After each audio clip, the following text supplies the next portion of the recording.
Hello everyone, this is Neil Mayer from Solutions Recruiting, and today's session of On Point is about how to impress in an interview. In 17 years of recruiting, I've sent candidates on thousands of interviews and have heard back from hiring managers as to what made a strong positive impression and what didn't.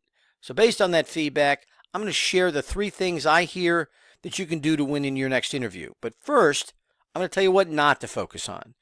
The things that are going to make the big impression the next time you interview won't be the terrific new suit you got, or your cool, unique hobby, or even the new resume with the beautiful paper. I'm not saying any of these things are bad or won't help, but I am telling you, I've never heard a hiring manager tell me they cared about them. What I do always hear back regarding what impresses people in interviews falls into one of 3 categories, and the first is engagement, or did the candidate show genuine interest in the job they were talking to them about? The second category is preparation. Had the candidate done the right work before the interview? And the third is, did the candidate differentiate themselves from others interviewing for the position? Since these are the most common things managers say, I'm going to take them one at a time. And the first is engagement. Engagement in the workforce, by definition, means the willingness to invest discretionary effort. When I say being engaged in an interview, I mean you gave the clear impression to the hiring managers that you're genuinely interested in the position you're talking to them about and want to learn more about it. Keep in mind, there are 3 levels of engagement. And this one I just described as level 2. It doesn't mean you have to portray that you're convinced yet. Now, level 1 is someone that wants the hiring manager to sell them on the job and convince them it's right, which candidates often assume positions them as someone who's in demand, but always comes across as aloof and possibly not serious. At the other end, you don't want to be at level 3, which conveys, I must have this job, or you probably don't know enough about it to make that determination yet and will come across as desperate. So level 2 is where you want to be, particularly early in the process, as it conveys the appropriate sense of purpose as to why you're there and why you've asked the hiring manager to invest their time. The best deliverable you can have here is to be able to answer the question why company X would be a good mutual fit. What about it brought you to this point, and what do you want to learn more about?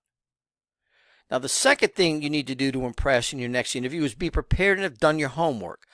To start, I'm going to tell you that interviewing is always an uncertain process. It's not unlike a blind date, and doing the right preparation for the interview is the most tangible demonstration of how you'd actually do the job should you get it. The deliverables here are questions you can ask the interviewer that not only show that you've done your homework, but will lighten your search process as well. A question like, what impact on direction of your company will your recent acquisition have, is not only a tangible demonstration of your work ethic, but the answer will give you genuine insight. Now, thirdly, you want to be outstanding. You want to differentiate yourself from everyone else the hiring manager has spoken to. The biggest deliverable you can have here is a list of accomplishments that you can sprinkle throughout the interview. Now, this is an area that many people struggle with. Not everyone is number 1. And I'll often hear things like, I'm not in sales, so it's hard to measure, or I just try to do a good job. Remember that the hiring manager is looking for a pattern of behavior. And there are tons of things you can talk about here, like performance reviews or attendance records or projects you've worked on that had a big impact. All the things that show that pattern of behavior the manager's looking for. So to summarize, you want to be engaged and show that you're interested.